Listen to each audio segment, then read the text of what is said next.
Hello दोस्तों, welcome to editorial discussion. Date आज की 18 जुलाई 2025 और देख लेते हैं आज हमारे पास में कौन कौन से आर्टिकल्स हैं। पहला आर्टिकल हम डिस्कस करेंगे मिनरल गवर्नेंस से रिलेटेड, क्योंकि हम जिस तरीके से मिनरल्स का एक्सप्लॉइटेशन करते हैं उससे एनवायरनमेंट को कितना डैमेज होता है और सस्टेनेबिलिटी पर कितना असर आता है, तो उसका प्रॉपर रेगुलेशन होना जरूरी है। अच्छा आर्टिकल है। दूसरा हम डिस्कस करेंगे कि कैसे हम जॉइंट कोलैबोरेशन के बेसिस पे स्पेस मिशंस पे काम कर सकते हैं, जैसे कि नासा, एक्सियोम और इसरो, इन तीनों ने मिलकर अभी रिसेंटली एक सक्सेसफुल एक पूरे मिशन को कंप्लीट किया है। ठीक है, तो ऐसे में हम दो आर्टिकल्स डिस्कस करेंगे। पहला आर्टिकल देखते हैं, how clean energy needs new techs shape mineral governance in India. Mineral governance का ये टॉपिक आप सीधा कनेक्ट कर सकते हैं जीएस पेपर 3 के इस पर्टिकुलर टॉपिक के साथ में। देखो, हमारे यहाँ पर आपको पता है पार्लियामेंट के 3 सेशंस होते हैं, तो तीसरे जो 3 सेशंस है उनमें से एक सेशन है मॉनसून, और वो सेशन इस साल का कंडक्ट होगा 21 जुलाई से। तो ऐसे में यह प्लान किया जा रहा है कि mines and minerals development and regulation amendment bill introduce किया जाएगा गवर्नमेंट ऑफ इंडिया की तरफ से। ऐसे में टोटल 8 नए बिल्स जो उनके ड्राफ्ट है ना वो रेडी हैं, गवर्नमेंट तैयार कर रही है 21 जुलाई वाले सेशन में उनको इंट्रोड्यूस करने की। ठीक है, तो उसकी एंट्री को लेकर के हमें यहां पर समझना होगा कि फरवरी 20 2025 को भी सेंट्रल गवर्नमेंट की तरफ से कुछ इसी तरीके से पॉलिसी चेंजेस लिए गए थे, जहां पर क्या किया गया था कि कुछ माइनर मिनरल्स को माइनर डेफिनेशन से हटा करके मेजर मिनरल्स की कैटेगरी में डाल दिया। अब ये डेफिनेशन क्या है मेजर और माइनर की वो आगे हम समझेंगे, बट कौन कौन से मिनरल्स है जिनका शिफ्टिंग हुआ वो देखो। मिनिस्ट्री ऑफ माइंस के द्वारा नोटिफिकेशन रिलीज किया जाता है, जिसमें बेरिट्स, फेल्सपार, माइका, क्वार्ट्ज, इनको पहले माइनर के तौर पे कंसिडर किया जाता था। अब इनको बोल दिया गया है कि बोला अब से ये मेजर मिनरल्स हैं। इनमें एक तो हमें ध्यान रखना है कि जो मेजर मिनरल्स हैं उनका रेगुलेशन तो करती है government of India, central government के अंडर में, और जो माइनर मिनरल्स होता है ना उनकी रेगुलेशन स्टेट लेवल पे स्टेट गवर्नमेंट के द्वारा किया जाता है। एक तो ये चीज आपको ध्यान रख लेनी है। अब आगे देखो कि ये जो मिनरल्स हैं ये हमारे आगे जो ग्रोथ इंश्योर करनी है उनमें नई टेक्नोलॉजी, नए एनर्जी मेथड्स, उनके लिए नई एनर्जी ट्रांजिशन हम लेकर के आना चाह रहे हैं, ग्रीन एनर्जी की तरफ जाना चाह रहे हैं, नई टेक्नोलॉजिकल टूल डेवलप करना चाह रहे हैं, spacecraft industry, health care sector, हर सेगमेंट में ये जो मिनरल्स है जिनको माइनर से मेजर में कन्वर्ट किया गया है या फिर ट्रांसलेट कर दिया गया है, अपग्रेड किया गया है, ये चीजें, ये मिनरल्स बहुत इंपॉर्टेंट है। अब देखो, गवर्नमेंट की तरफ से recently national critical mineral mission launch किया गया था, जिसका मेन टारगेट है कि भाई जो भी हमारी डेवलपमेंटल एस्पेक्ट में जो क्रिटिकल और स्ट्रेटेजिक मिनरल्स हैं, बहुत ही क्रूशियल मिनरल्स जिनका रोल बहुत इंपॉर्टेंट है, जिनकी कमी की वजह से हम बहुत मुश्किलों में पड़ सकते हैं अगर हम हमारी प्रोग्रेस की बात करें, या फिर जो मिनरल्स हमारी एक तरीके से इंटरनेशनल डिपेंडेंस को भी शो करते हैं और उन पर डिपेंडेंसी हमारी कमजोरी भी बनी हुई है। तो ऐसे जो मिनरल्स हैं इनको हम अगर हमारे देश में प्रॉपर्ली रेगुलेट करें, जैसे कि हमारी सेल्फ रिलायंस में मेंटेन रहे, आने वाली जो फ्यूचर जनरेशन के लिए जो टेक्नोलॉजिकल एडवांसमेंट हम लाना चाह रहे हैं वो भी हम प्रॉपर्ली कर सकें, तो ऐसे में माइनर मिनरल्स की रेगुलेशन को कहीं ना कहीं यहां पर एक तरीके से स्विचिंग करवाई गई है, क्योंकि कुछ माइनर मिनरल्स को आपने कन्वर्ट कर दिया मेजर में, तो स्टेट गवर्नमेंट का जो रेगुलेटरी एक पकड़ थी वो उन मिनरल्स पे अब कम हो जाएगी। अब सवाल यह है कि मिनरल्स का कैसे प्रोविजन है, क्या इसके लिए हमारे पास में डेफिनेशंस है। देखो, माइनर मिनरल्स की डेफिनेशन आप समझ जाओगे तो मेजर ऑटोमेटिकली आपके दिमाग में सेट हो जाएगा। देखो, minor, mines and minerals development and regulation act है 1957 का, उसमें building stone, gravel, ordinary clay, ordinary sand, मतलब ये जो हमारे कंस्ट्रक्शन में काम आने वाले मटेरियल्स हैं, इनको मोर और लेस हम एक तरीके से माइनर मिनरल के तौर पे देखते हैं। और माइनर मिनरल कौन होते हैं? वो मिनरल्स जो कि हम जमीन से निकाल रहे हैं, जिनकी सिग्निफिकेंस, जिनकी इंपॉर्टेंस इतनी ज्यादा है नहीं। कहने का मतलब जो क्वांटिटी वाइज बहुत ज्यादा अबंडेंटली अवेलेबल हो, मोटा मोटा थोड़ा वो समझे, और जो क्वालिटी वाइज देखे तो कम क्वांटिटी में उनका असर देखने को मिले, वो शायद आपको उतना इंपैक्टफुल ना दिखे, तो वो माइनर हो गए, और मेजर इसका जस्ट उलट हो ही जाएगा।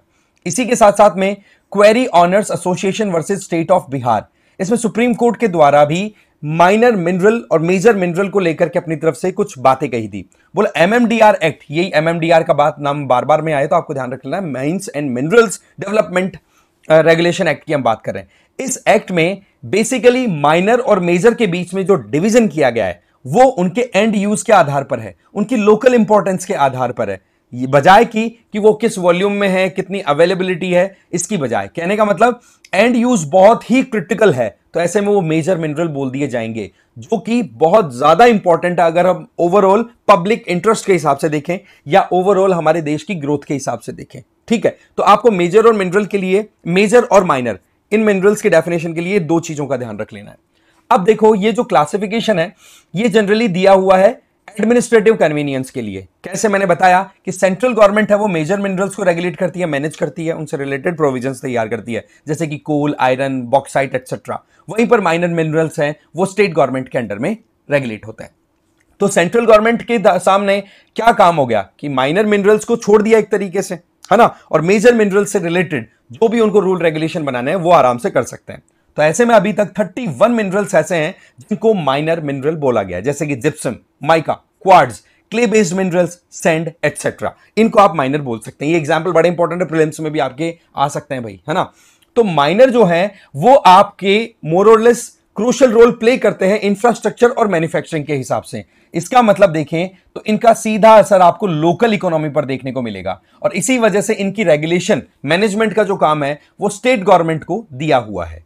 ठीक है, अब ऐसे में आप देखो क्ले की बात करें तो आप कहां से इकट्ठा होते हुए देखते हो, मान लो कोई फील्ड है, कोई खेत है, वहां से ऊपर ऊपर की जो रफी टाइप बिल्कुल फाइन ग्रेन वाली जो सॉइल होती है उसको इकट्ठा कर लिया क्ले के तौर पे। रिवर बेड, नदियों के जो फ्लो एरिया है वहां पर से आपने बजरी निकाल ली कंस्ट्रक्शन के लिए, जिसको हम सैंड बोल दिया करते हैं, राइट। इस तरीके से फ्लड प्लेन हो गया, हिली रीजन से आप पत्थर निकाल रहे हो कंस्ट्रक्शन पॉइंट ऑफ व्यू से, कोस्टल एरिया से सैंड माइनिंग कर रहे हो, डेजर्ट इकोसिस्टम से आप कुछ और क्वेरिंग करके या फिर खदान निकाल करके वहां से कुछ मिनरल्स निकाल रहे हो, जो मोटा मोटा आपका इंफ्रास्ट्रक्चर, मैन्युफैक्चरिंग और लोकल इकोनॉमी पर सीधा असर देता है। ठीक है, तो यहां पर हमारा जो मेन फोकस है ना इस मिनरल गवर्नेंस के टॉपिक में, वो मेजरली हमारा, मेजर मतलब माइनर मिनरल्स पे हमारा मेन फोकस रहेगा। ठीक है, तो इसका मतलब यह है कि अगर हम माइनर मिनरल्स की एक्सप्लोरेशन की बात करें तो स्मॉल टू मीडियम स्केल पे होता दिखता है, और इनको स्टेट अथॉरिटीज रेगुलेट करती हैं। और सबसे इंटरेस्टिंग फीचर की बात करें तो इनमें सिलिका कंटेंट आपको बहुत ज्यादा मिलेगा, जैसे कि क्वार्ट्ज और सिलिका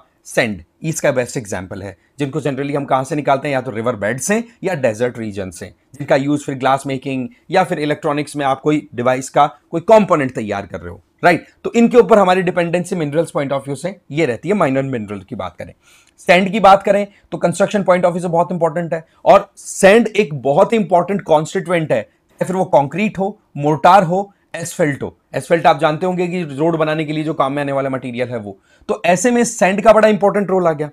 आ जाओ फिर फेल्सपार, माइका और केओलिन की, इनका यूज होता है ज्यादातर सेरेमिक्स में, पेंट्स में और रबर इंडस्ट्री में।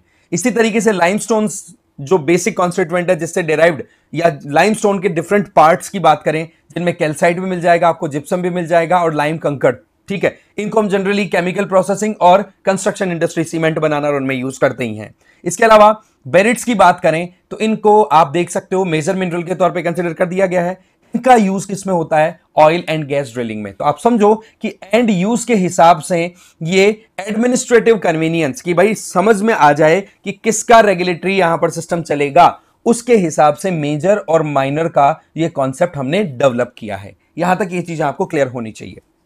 ये जो मिनरल्स होते हैं जनरली, जो मेजर होते हैं वो लार्ज स्केल पे, आपको पता पूरा इंडिया पे, इंडिया के हिसाब से देखा जाता है, ओवरऑल इकोनॉमी के हिसाब से देखा जाता है, और माइनर का मतलब लोकल। बट पॉइंट इज कि इनका जो एक्सट्रैक्शन होता है, जो हम निकालते हैं, उनके चलते हमें कुछ चीजों पर ध्यान देना होगा, क्योंकि बहुत सारे सीरियस कंसर्न्स रेज हो रहे हैं। एक तो सस्टेनेबिलिटी, बिना सोचे समझे लगातार माइनिंग होती रह रही है। आप खुद एक एग्जांपल के तौर पे देखो कि सैंड माइनिंग कितनी ज्यादा हमारे यहां पर हो रही है, जिसके चलते जो रिवर बेड है वहां पर सैंड की कमी आ रही है, और जहां सैंड की कमी आ रही है वहां पर जो रिवर का पानी है वो नीचे एक्विफर्स में जाकर के परकोलेट करके इकट्ठा हो सकता है, नीचे रिस्क के जाके इकट्ठा हो सकता है। वो पानी अब रुक ही नहीं पा रहा। इसकी वजह से पानी की क्वालिटी भी बिगड़ रही है, साथ ही साथ जो ग्राउंड वाटर टेबल है वो भी डिक्लाइन करता चला जा रहा है। एनवायरमेंटल इंपैक्ट, आप देखो कि कहीं पर भी माइनिंग अगर होती है तो उसको लेकर के एक प्रॉपर असेसमेंट होना बहुत ज्यादा जरूरी है कि भाई आप यहां पर इस पर्टिकुलर मिनरल की माइनिंग करेंगे, चलिए ठीक है, आप इससे क्या क्या चीजों पर, कितनी जमीन का एरिया आप कवर अप करने वाले हैं, उसके साइड इफेक्ट्स क्या होने वाले हैं, उसकी वजह से एनवायरनमेंट को नुकसान क्या होगा, आप उसके लिए कंपनसेशन क्या दे रहे हो, वो सारी चीजें यहां पर मोर और लेस देखा जाए तो स्ट्रिंजेंटली अप्लाई होती हुई दिखाई नहीं पड़ रही है। तो एनवायरमेंटल कॉम्प्रोमाइज भी दिखाई पड़ रहा है। तो ऐसे में हमें इन चीजों पर एक प्रॉपर काम करने की जरूरत है। अब देखो कॉन्स्टिट्यूशन के हिसाब से तो मैंने आपको ऑलरेडी बताया, जो क्लासिफिकेशन है मेजर और मिनरल का, उनके रेगुलेटरी प्रोविजन के बेसिस पे।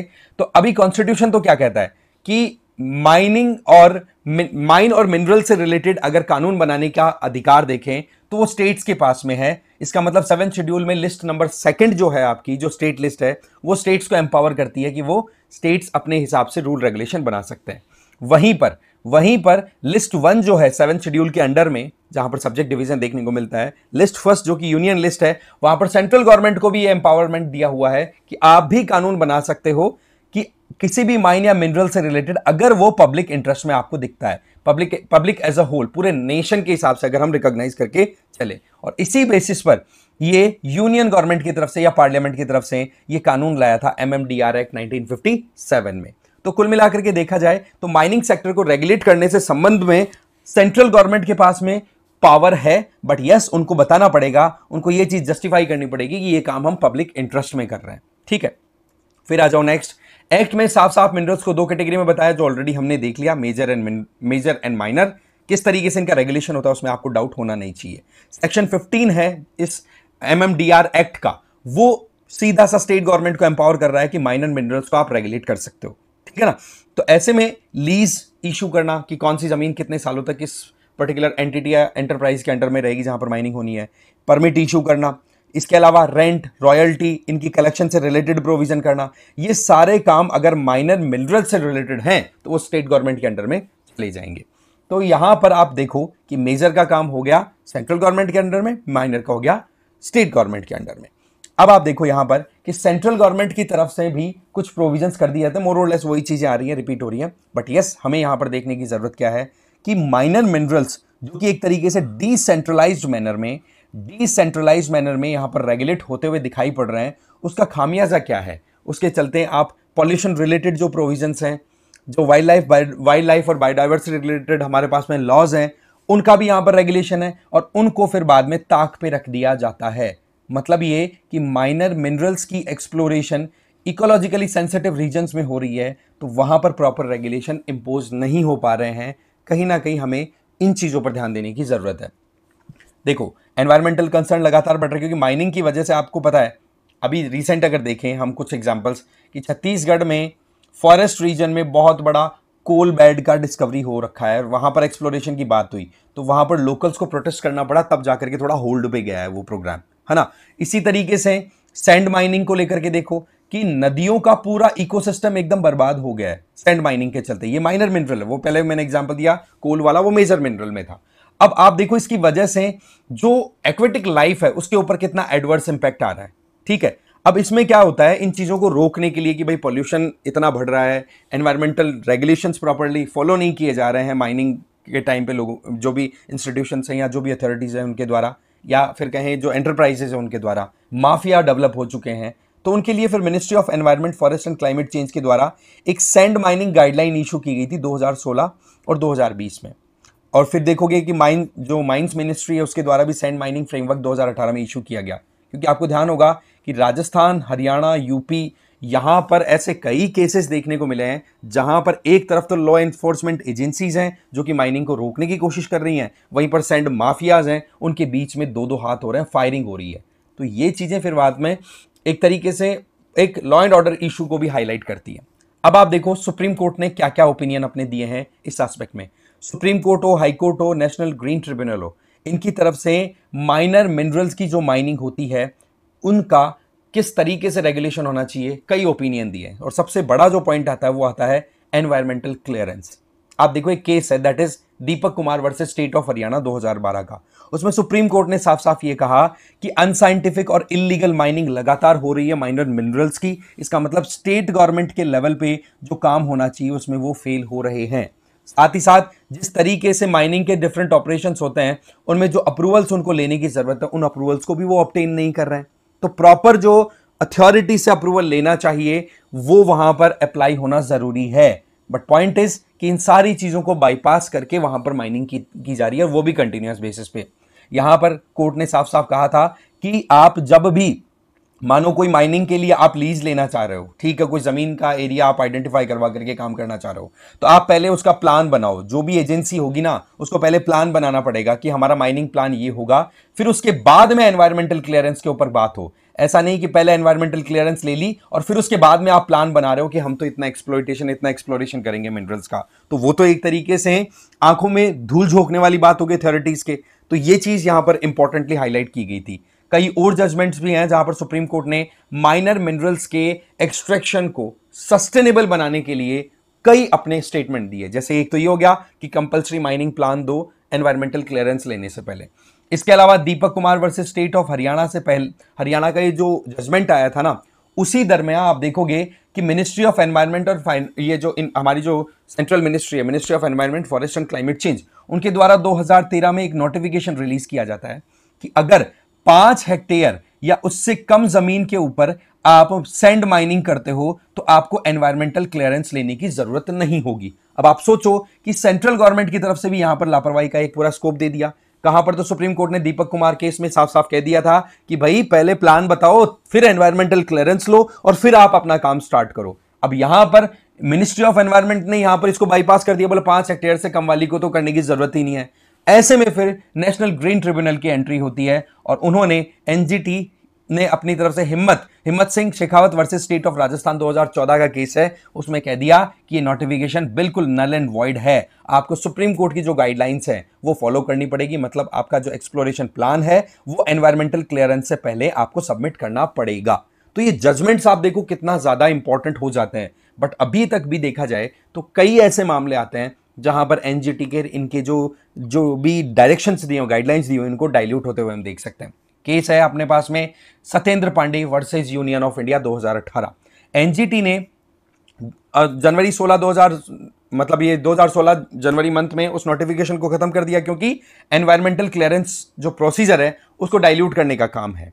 ठीक है, फिर उसके बाद में यहां पर 25 हेक्टेयर्स का जो कॉन्सेप्ट आया था, 25 हेक्टेयर से कम वाला है, उसको लेकर के तो यहां पर भी एनजीटी ने मना कर दिया, बोले ऐसे नहीं चलेगा भाई, आपको कहीं पर भी माइनिंग करनी है तो प्रॉपरली आपको प्रोसीजर फॉलो करना पड़ेगा, नंबर 1। नंबर 2, पब्लिक कंसल्टेशन होना चाहिए कि जहां पर आप माइनिंग करने वाले हो वहां पर लोकल्स पर क्या असर आएगा, कितना उनके घरों पर इंपैक्ट जाएगा, क्योंकि एक्चुअल में माइनिंग से सबसे ज्यादा अगर प्रॉब्लम में कोई आता है तो वो लोकल लोग आते हैं। झारखंड में यूरेनियम माइनिंग के चलते गांव पूरा का पूरा बहुत ही बुरे हालात से गुजर रहा है। ठीक है, फिर आ जाओ आप एनवायरमेंटल इंपैक्ट असेसमेंट की कि कोई भी प्रोजेक्ट स्टार्ट हो कोई भी माइनिंग से रिलेटेड तो ये चेक किया जाए कि उसका इंपैक्ट एनवायरमेंट पे कितना नेगेटिवली आने वाला है, तो उसको कॉम्पनसेट करने का कोई प्लान है भी कि नहीं। ये चीजें क्लियर होना तब आप आगे बढ़ सकते हो। फिर आ जाओ आप क्या चैलेंजेस आते हैं इन चीजों को इंप्लीमेंट करने में। देखो बहुत सारी रेगुलेशंस हैं, बहुत सारी जुडिशियल ओवरसाइट्स है, दैट मींस बहुत सारी गाइडलाइंस हमारे पास में अवेलेबल है। बट पॉइंट इज इलीगल और अनसाइंटिफिक माइनिंग अभी भी कंटिन्यू है। फिर आप कोई भी स्टेट उठा करके देखो, तमिलनाडु, महाराष्ट्र, आंध्र प्रदेश, पंजाब, मध्य प्रदेश, राजस्थान, हर जगह पे ये चल रहा है।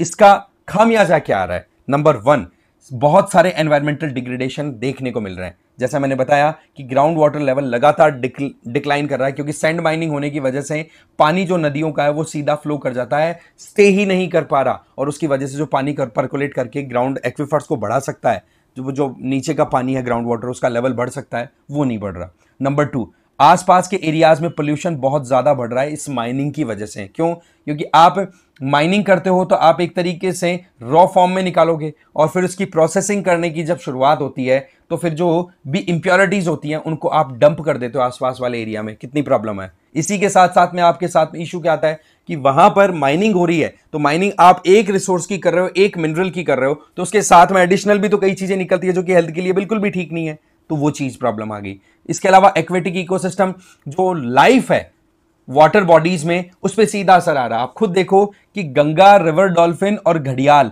इनकी पॉपुलेशन क्यों डिक्लाइन हुई है, क्योंकि रिवर बेड से लगातार सैंड और ग्रेवल एक्सट्रैक्ट किए जा रहे हैं, उनका हैबिटाट वहां पर लॉस किया जा रहा है, खत्म किया जा रहा है।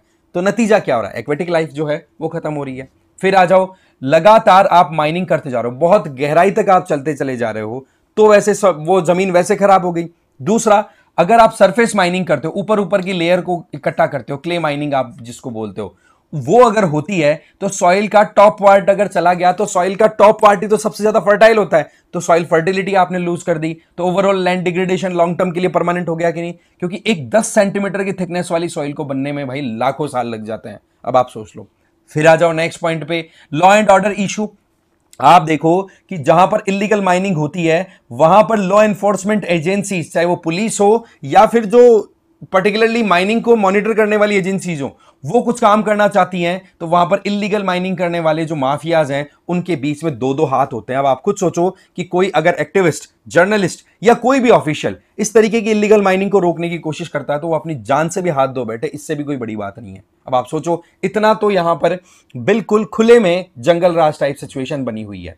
इसके अलावा इकोलॉजिकली हमारे पास में केस ऑलरेडी हमने देखा, जरूरत है एक पॉलिटिकल और ब्यूरोक्रेटिक विल की, क्योंकि सबसे बड़ा जो इशू है ना वो ये है कि पॉलिटिशियन, ब्यूरोक्रेट्स और ये जो हमारे क्रिमिनल्स हैं इनका एक बहुत ही बड़ा नेक्सस है, और इस नेक्सस के चलते पॉलिटिशियन और ब्यूरोक्रेट्स अपना फायदा देखते हैं, ये नहीं देखते कि लॉन्ग टर्म में क्या होना चाहिए। अभी रिसेंटली मैं बताऊं तो एक केस था, हिमाचल का था आई गेस, वहां पर एक आईपीएस ऑफिसर को मतलब बहुत ज्यादा प्रताड़ना का सामना इसीलिए करना पड़ा क्योंकि वो इलीगल माइनिंग को रोकने पे काम करने लग गई थी, राइट। तो ऐसे केस में आप खुद देखो कि पॉलिटिशियंस जो हैं वो ही अगर इन्वॉल्व होंगे, ब्यूरोक्रेट से इन्वॉल्व होंगे, तो फिर कौन सगा है? वही बात है कि प्रोटेक्टर से प्रीडेटर बन गए, है ना। तो यहां पर पब्लिक ट्रस्ट को बढ़ावा देने की जरूरत है।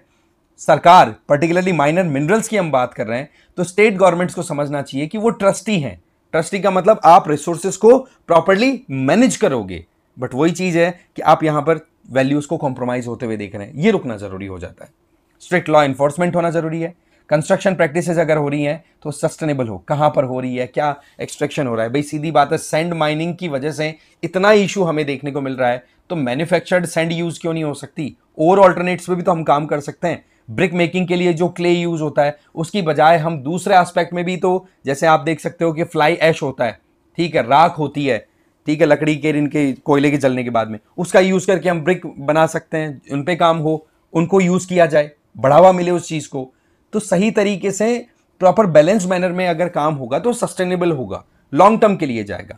एक कॉम्प्रिहेंसिव मॉडल रेगुलेटरी फ्रेमवर्क तैयार करने की जरूरत है। इसका मतलब ये कि भाई एक प्रॉपर मॉडल तैयार हो जिसको फिर स्टेट्स के द्वारा फॉलो किया जाए, ठीक है। तो हार्मोनियस लॉ होना चाहिए जिसमें ट्रांसपेरेंसी भी हो, एनवायरमेंटल सेफगार्ड्स भी आप इंश्योर कर रहे हो और डेवलपमेंट भी हो सके।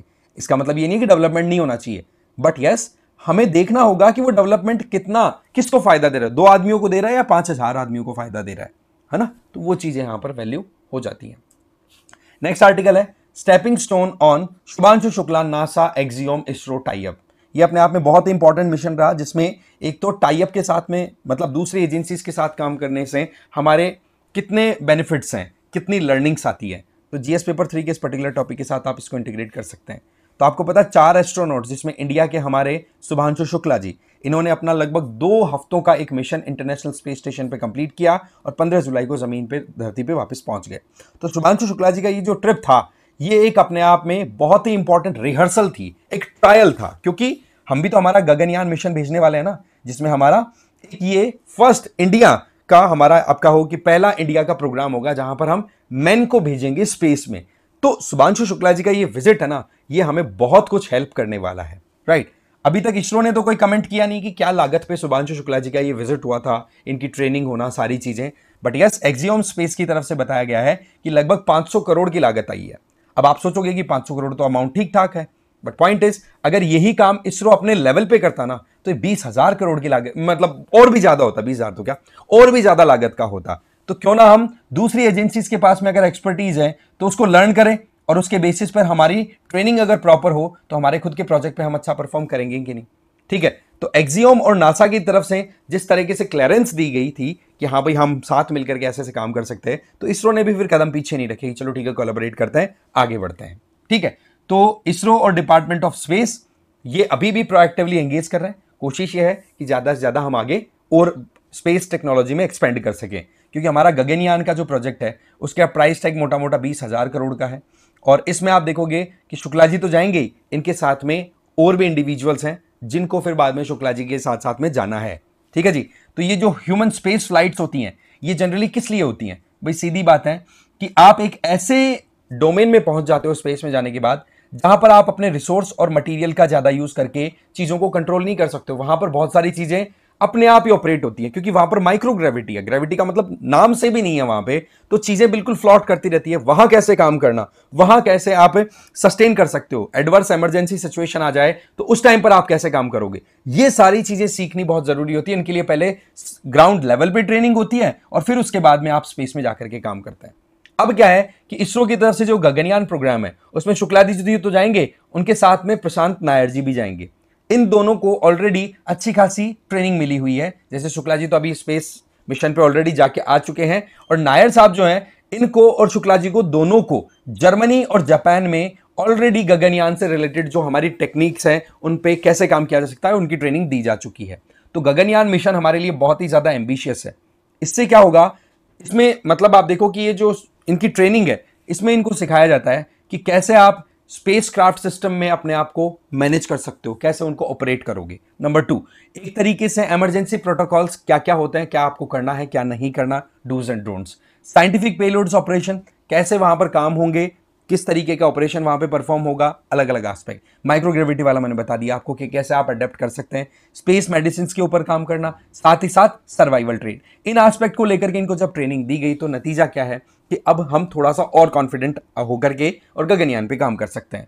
एक्सियोम में मिस्टर शुक्ला जी को जो ट्रेनिंग दी गई थी वो सही मायने में बहुत सस्ते में होगी, चाहे वो डॉकिंग से रिलेटेड हो अनडॉकिंग से रिलेटेड हो। डॉकिंग एंड अनडॉकिंग मतलब आप स्पेस स्टेशन पे जाते हैं, जो इंटरनेशनल स्पेस स्टेशन है जो फ्लॉट कर रहा है बिल्कुल ऊपर, हमारे ऊपर से चक्कर काटता रहता है, वहां जाकर के अपने स्पेस शिप को या अपना जो शटल है उसको कैसे अटैच करना है और फिर वापस वहां से निकल करके अर्थ की तरफ आना है। एटमॉस्फेयर में कैसे री एंट्री होगी, किस तरीके से आप चीजों को मैनेज करोगे कि एकदम से आप ग्रेविटी में आओगे तो आपकी बॉडी कैसे बिहेव करेगी, वो सारी चीजें आपको पहले ग्राउंड लेवल पे ट्रेनिंग दी जाती है ना। तो उसमें क्या है कि एक्सियोम ने जो ट्रेनिंग दी थी वो बड़े सस्ते में हो गई हमारे लिए। ठीक है, इसके अलावा शुक्ला जी की बात करें तो शुक्ला जी हो या नायर साहब हो, दोनों को जापान और यूरोपियन मॉड्यूल्स में ट्रेनिंग दी जा चुकी है। इससे बेनिफिट हमारा गगनयान में देखने को मिलेगा। अब देखो नासा, एक्सियोम, इसरो जैसे टाई अप्स हैं, ये अगर काम करते रहे तो जिनके पास एक्सपर्टीज है उनसे हम बहुत कुछ लर्न कर सकते हैं। बट यहां पर एक इशू है, वो इशू क्या है कि यूएसए का एक रेगुलेशन है, रूल है, that is international traffic in arms regulation. इसके तहत वो बहुत ही लिमिटेड एक तरीके से एंगेजमेंट रखते हैं कि भाई दूसरे कंट्रीज के जो इंडिविजुअल्स हैं उनको हम जल्दी से एंटरटेन नहीं करेंगे।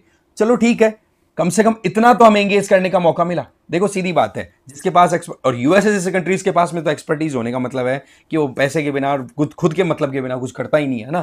तो ऐसे सिचुएशन में हमारे पास में अभी तक जो कुछ भी हमें लर्निंग मिली है वो डेफिनेटली हमें हमारी first human space flight mission में डेफिनेटली बेटर वे में टैकल करने में और हमारी परफॉर्मेंस को इंप्रोवाइज करने में हेल्प करेगा।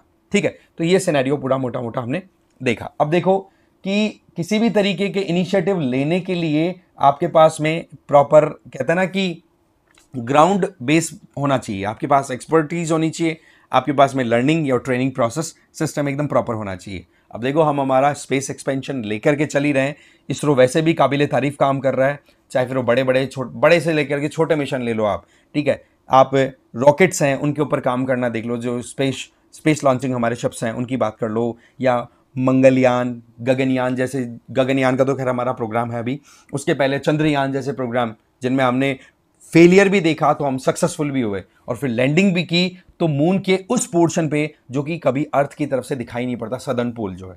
ठीक है, तो ये चीजें देखो अपने आप में एक्सप्लोरेशन में पैसा तो लगता है, बहुत पैसा इन्वेस्ट होता है, बट इससे आप देखो कि आप दुनिया के उन देशों की लिस्ट में शुमार हो जाते हो जो देश इस तरीके के काम करते हैं। दूसरी सबसे इंपॉर्टेंट चीज कि एडवर्स से एडवर्स सिचुएशन में हम कैसे अपने आप को रिलेटेबल बना सकते हैं। ठीक है, तो वो चीजें यहां पर इंपॉर्टेंट हो जाती है। इसी पॉइंट ऑफ व्यू से देखो रिसर्च एंड डेवलपमेंट में इन्वेस्ट किया जाता है। ठीक है, तो ये भी एक इंपॉर्टेंट आर्टिकल था। तो टाइप्स का कितना बेनिफिट हो सकता है स्पेस टेक्नोलॉजी में, हमारा नेक्स्ट कदम है उसमें कैसे ये अभी रिसेंट जो नासा, एक्सियोम, इसरो टाइप अपने आप में एक सपोर्टिव रोल प्ले करने वाला है, उस पॉइंट ऑफ व्यू से आर्टिकल था। दोनों आर्टिकल्स यही खत्म है। Thank you very much.